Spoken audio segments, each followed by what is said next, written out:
Good afternoon, YouTube. Good morning or good evening, depending on where you're viewing from.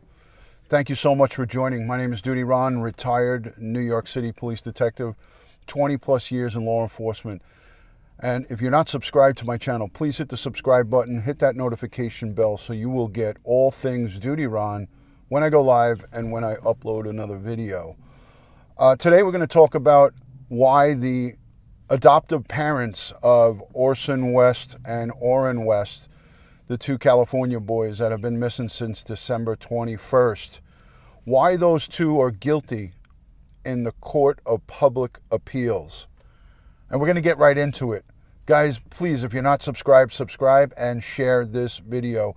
Thank you to everyone for joining. Hello, Lou. I saw Dookie 4000 and a bunch of channel members. Special thank you to my moderators and everybody who has been in the chats over these last few days as we discuss this case.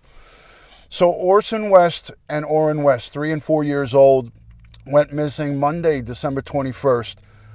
Their adoptive parents, Trezell and Jaqueline West, gave that infamous news conference out in front of their home. And we all have seen this hundreds of times. We've seen it hundreds of times on other people's videos, on the news. They're guilty in the Court of Public Appeals for many different reasons, but I'm going to highlight just a few of them. Number one, any loving parent misses their children goes missing immediately. I lost my son for about 2.5 to 3 minutes at City Field in Queens. I just lost sight of him. I really didn't lose him. I just lost sight of him for 2 or 3 minutes. It was the longest 2 or 3 minutes of my life. He was with one of the people who I was with, but it was unbeknownst to me. I was horrified. I actually got tunnel vision and almost passed out. That's how nervous I got.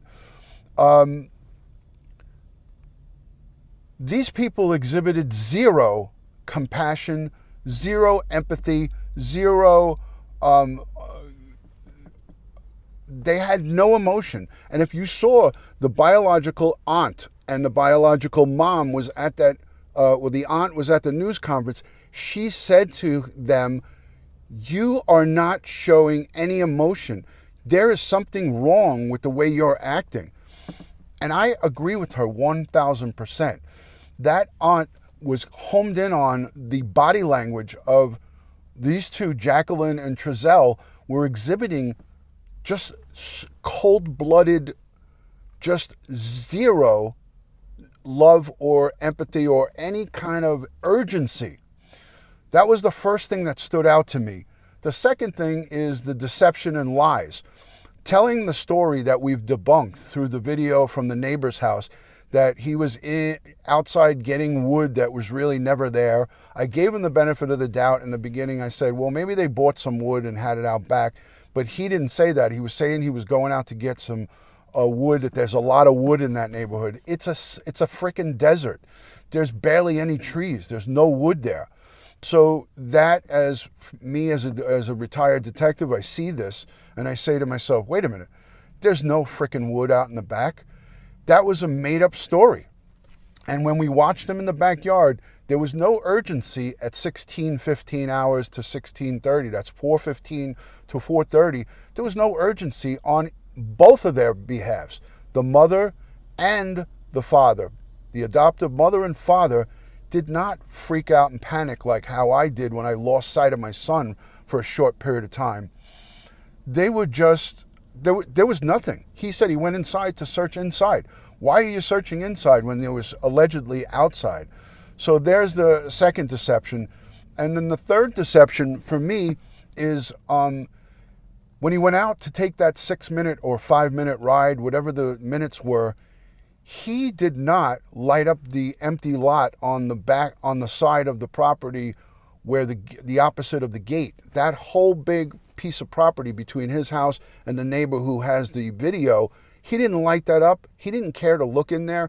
He didn't go around the fence. I'd have been walking the fence. I'd have had a flashlight out. I would have took my car and put the high beams on and lit that lot up and been running through it like a maniac. Okay? So it's really a lot of hogwash when you look at it and you look at the story. Even someone who isn't an investigator can tell that their story just does not jive. The neighbors at the first complex where they were, the complex that they lived in, Bakersfield, I think it was apartment 149. The neighbors that lived at the Bakersfield complex came out and spoke to our good friend, United We Stand, and he spoke to them and interviewed the neighbors, and they said, we never saw the kids outside. There's no confirmation from any neighbors that they've ever even seen this kid. So there's extreme doubt that the kids even ever made it to the new home. But we don't know that. Forensics will show whether they made it to that home or not. So the chat's going real fast. Thank you to everyone who is newly subscribed. I'm going through all the emails and all the messaging. It's going to take me some time because I'm only one person. So please bear with me on me getting through all the messages.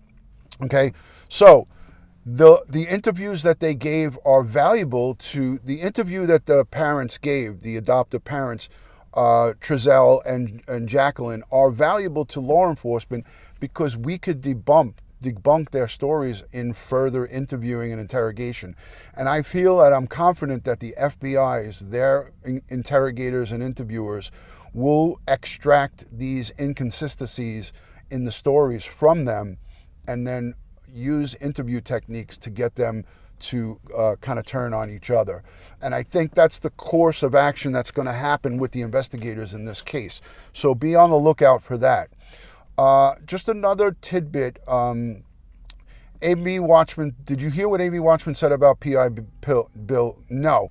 See, I have my channel, right? I don't really have a lot of time to watch a lot of other stuff. I do, don't get me wrong, I do. But I have a full-time thing that I do during the day. I have, I have a career where I'm working a full-time job. So this is kind of like I do this at nighttime and a little bit during the day here and there. But I definitely will get to that because I want to see what he has to say. A special thank you to everyone who supports this channel through watching the videos and letting the ads run, shopping on my Amazon affiliate link, super chat, memberships, channel memberships. You get a lot of great stuff. A lot of behind the scenes private videos. I do members only live streams. So consider becoming a channel member here on DutyRon. I have a lot of great guests in the law enforcement field. I'm going to have a medical examiner, a retired medical examiner from the New York City Medical Examiner's Office, come on and talk about some of these cases that involve children and what goes on behind the scenes. So if you want, definitely make sure you subscribe to the channel. Donna, Just Being Real, great to see you. Thank you for being in here. Okay, so I'm going to just focus on what the content is about this video. And this is the Court of Public Appeals and why Trezell West and Jaqueline are guilty in the Court of our Public Appeals. And it is clear and evident that they are being deceptive with all of their statements that they're making. The lack of them coming out and thanking the Bakersfield community and the California City community. There was hundreds, maybe even thousands of people who went out on their own with their little children in arms and with their families and scoured through empty lots strewn with garbage and debris, risking danger. There's probably snakes out there. There's probably all different kinds of wildlife that is dangerous in those areas, and they should have been out there with them and thanking them and hugging them and praying with them and bringing food and water and these are all things that I would be thinking of that I would do as a parent if my two boys, whether they were my biological children or my adoptive children. When you adopt a child, that's your child. You know, there's so many good adoptive parents out there, and I tip my cap. Kudos to all you parents who adopt children. There's so many parents that can't have children and love and want to have children. Why do people like this get a hold of beautiful children and do these kind of things to them? It's beyond me. There's so many good families and good people out there. It's a gosh darn sin to see this happen to these beautiful little innocent angels. These children were, in my eyes, victims of the system. CPS and Child Protective Services, they're all going to have questions to answer.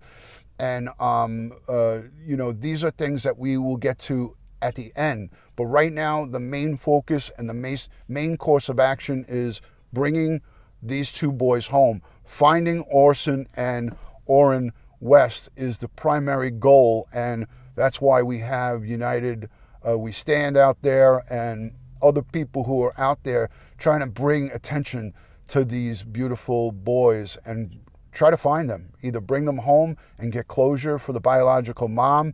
Listen, I don't point fingers at anybody and I don't prejudge anybody. Whether she's had a bad past, the biological mom, I think her last name is Ryan, off the top of my head. I might be wrong.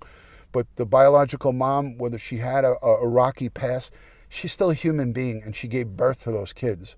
So I don't care what she did in the past or what she did to get those kids get taken away from her. She's hurting too. This is an enormous, a tremendous blow to the biological mom. So we have to think about that too. Her first name is Ryan. Okay, thank you. I was just going off of memory. I covered it last night. These are human beings. She gave birth to these two boys. Two separate fathers, we know that. I don't know if they care, but they've got to be hurting too, because at the end of the day, they brought these children into the world. So these are the big, grand scheme of things that we have to think about. So if you please have not subscribed to my channel, please subscribe. I will be on Police Off the Cuff as a guest tonight. I'll link his channel down below, Police Off the Cuff. That's Sergeant Bill Cannons, the retired homicide detective that was in my live stream last night. There's going to be a district attorney, a retired district attorney in that live stream, and we're going to talk about charges possibly coming forward if and when there's an arrest of these two. I hope these two are arrested sooner than later, and I hope the evidence is arrestable and it is strong evidence where they can get an arrest and make a successful prosecution against these two scumbags. If they did anything or hurt these two boys, I want them found and brought home. We want justice and we want closure for the family. So I'm going to wish you guys a great Thursday, 7 p.m. Police Off the Cuff. I will link it down below in the description. I respect and honor each and every one of you that are new, subscribing to my channel.